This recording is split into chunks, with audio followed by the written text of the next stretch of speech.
Hello दोस्तों, this is Vaishnavi Gupta and आज हम कंटिन्यू करने वाले हैं फ्लेमिंगो बुक का first chapter the last lesson. If you haven't seen the video yet तो आप डिस्क्रिप्शन बॉक्स में लिंक दिया है, वहाँ पे से इसका फर्स्ट पार्ट देख सकते हैं। So not taking much of your time, let's begin with the video. बेचारे सर, ये सब कुछ जो हो रहा था अब फ्रांस को समझ में आने लगा था कि आखिर क्यों बैक बेंचेस पे गांव के पुराने लोग आकर बैठे थे। वो इसीलिए आए थे ताकि वो ऑनर कर सके हमारे सर को उनकी 40 साल की फेथफुल सर्विस के लिए। और इसी वजह से सर ने भी आज लास्ट लेसन के ऑनर में ये नए कपड़े, अपने संडे क्लॉथ्स पहने हुए। जब फ्रांस ये सब कुछ सोच ही रहा था तब क्लास में उसका नाम पुकारा गया। उसने पूरी कोशिश की कि वो उन खतरनाक पार्टिसिपल के रूल्स को अच्छे तरीके से बोल सके, बिल्कुल लाउडली और बिल्कुल क्लियरली बोल सके, बिना किसी मिस्टेक के। उसने कितनी कोशिश की पर वो पहले शब्द पर ही अटक गया और वहाँ खड़ा रहा अपनी डेस्क पर, अपना सिर झुकाए, और उसके दिल की धड़कन बहुत तेज़ हो रखी थी। जब फ्रांस आंसर नहीं दे पाया तो उसके सर ने उसे कहा, कोई बात नहीं, मैं तुम्हें नहीं डांटूंगा। मैं जानता हूँ तुम पहले ही बहुत गिल्टी फील कर रहे हो और करना भी चाहिए। हम सब लोग पढ़ने को अगले दिन पर डालते हैं। हमेशा ऐसे इसके हर इंसान ने पढ़ने को अगले दिन पर डाला है। अरे अभी तो बहुत समय पड़ा है, पढ़ लेंगे। इसी वजह से यही प्रॉब्लम है एलसेस की। अब अगर बाहर का कोई इंसान हमें आकर पूछे कि तुमको अपनी फ्रेंच लैंग्वेज की कितनी नॉलेज है, तुम फ्रेंच हो भी या नहीं, ही कैन क्वेश्चन अस, और हम कुछ नहीं कह पाएंगे क्योंकि हमने हमेशा अपने काम को अगले दिन पर डाला है। फिर एक के बाद एक सर उन लोगों को बताने लगे कि फ्रेंच लैंग्वेज दुनिया की सबसे ब्यूटीफुल, सबसे लॉजिकल और सबसे क्लियर लैंग्वेजेस में से एक है और उनकी जिम्मेदारी बनती है कि वो उसे कभी ना भूलें और हमेशा गार्ड करके रखें, संभाल के रखें। क्योंकि जब लोग एनस्लेव्ड होते हैं, यानी कि कैद में होते हैं, या कोई और देश उनके ऊपर राज करना चाहता है, उस समय पर उनकी अपनी लैंग्वेज एक तरह से एक की का काम करती हैं उनके प्रिजन से छुटने के लिए। मतलब उनकी लैंग्वेज उनके पास होना एक तरह से उनके लिए एक बहुत बड़ा टूल है जिसकी मदद से वो अपने आप को आज़ाद कर सकते हैं। तब उन्होंने उन्हें ग्रामर की बुक में से एक चैप्टर पढ़ाया और फ्रांस बहुत हैरान था ये चीज़ देखकर कि आज उसको ये लेसन बहुत जल्दी और बहुत आसानी से समझ में आ गया। इतना आसान। और उसको लगा कि शायद मैंने ज़िंदगी में कभी इतनी ध्यान से सुना ही नहीं था, और शायद सर ने भी आज जितने पेशेंटली पढ़ाया उन्होंने भी कभी इतनी पेशेंटली नहीं पढ़ाया था। ऐसा लग रहा था जैसे कि वो चाहते हैं कि जितनी नॉलेज उनके पास फ्रेंच लैंग्वेज की है वो आज के दिन एक बार में सारी नॉलेज हमको दे दें। ग्रामर के बाद उनका एक लेसन था राइटिंग का, जिसके लिए एम हेमिल उन लोगों के लिए नई कॉपीज़ लाए थे जिन पर ब्यूटीफुल राउंड हैंड में एल्सेस लॉरेन लिखा था। ऐसा लग रहा था कि हर डेस्क पर एक छोटे छोटे फ्लैग लहरा रहे हैं। और आज हर कोई इतना सीरियस होकर काम कर रहा था कि क्लास में केवल पेपर पे पेन चलने की आवाज़ थी और कोई आवाज़ नहीं थी। तभी कुछ बीटल्स उड़कर रूम में आ जाती हैं पर कोई भी उन पर ध्यान नहीं देता। हर कोई इतना फोकस था, इवन जो सबसे छोटे बच्चे थे वो भी अपनी ड्राइंग्स, फिश हुक्स ऐसे बना रहे थे जैसे कि वो भी फ्रेंच हो।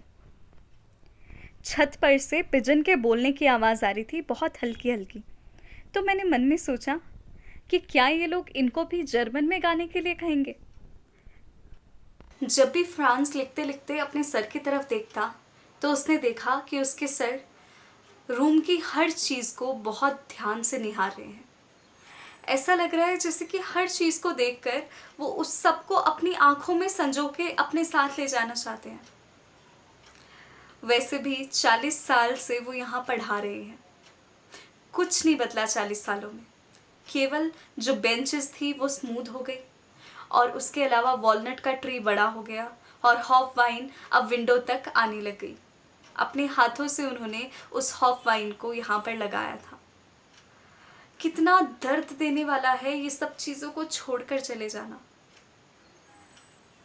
पुअर मैन, जब वो अपनी बहन की आवाज़ सुन रहे हैं कि वो ट्रंक्स को ऊपर मूव कर रही है, he is feeling too bad. और अगले दिन उनको कंट्री छोड़कर चले जाना है। पर उनमें हिम्मत थी कि आखिरी तक हर लेसन को वो पूरा करते। लिखने के बाद हमारा एक लेसन था हिस्ट्री में। छोटे छोटे बच्चों ने अपने अपने तरीके से उन वर्ड्स को चैंट करना यानी बोलना शुरू करा, और पीछे कमरे में हॉजर अपने मोटे मोटे स्पेक्टिकल्स लगा के और प्राइमरी की बुक हाथ में पकड़ के उन्हीं लेटर्स को पढ़ रहे थे। काश तुम लोग देख पाते ये बात। वो रो भी रहे थे और साथ साथ बड़बड़ाए भी जा रहे थे। उन्हें देखकर हमें हंसी भी आ रही थी और साथ साथ हमें रोना भी आ रहा था। तभी एकदम से घड़ी में 12 बज गए और नीचे पर्शियन सोल्जर्स जो कि ड्रिलिंग से वापस आ रहे थे, ट्रम्पेट्स की आवाज़ के साथ हमारी विंडो के नीचे खड़े थे। सर के तो जैसे चेहरे का रंग ही उड़ चुका था। वो अचानक से अपनी कुर्सी से खड़े हुए। वो हमें कभी इतने लंबे नहीं लगे जितने आज लग रहे थे। मेरे दोस्तों, वो कुछ कहना चाहते थे पर कह नहीं पाए, जैसे उनका गला चोक हो गया। वो ब्लैक बोर्ड की तरफ मुड़े और बोर्ड पर लिखा vive la France, but that means long live France. अपना सर नीचे करते हुए उन्होंने अपने हाथ से जेस्चर किया, जिसका मतलब था कि क्लास ख़त्म हो चुकी है, तुम लोग जा सकते। So this was the chapter written by Alphonse Daudet, and this was the last lesson. How beautifully the writer has described it. इतनी सुंदर, इतने प्यारे तरीके से उन्होंने उस समय के लोगों ने जो सिचुएशन को फेस करा है उसको दर्शाया है। इस चैप्टर में एक स्टूडेंट और एक टीचर के रिलेशन को दिखाया है। कितना भी हम अपने टीचर्स को ऐसा समझे कि हमारे टीचर्स बहुत स्ट्रिक्ट हैं, हमारे साथ बहुत रूड हैं, बट कहीं ना कहीं हमारा जो अपने टीचर्स से अटैचमेंट होता है, दैट इज़ जस्ट अमेजिंग। उसके अलावा इस चैप्टर में बताया गया है कि कैसे अपनी लैंग्वेज के दूर हो जाने का दर्द इंसान को सहना पड़ता है। तो ये बहुत ही प्यारी स्टोरी थी। आई होप आप सबको ये समझ में आई होगी।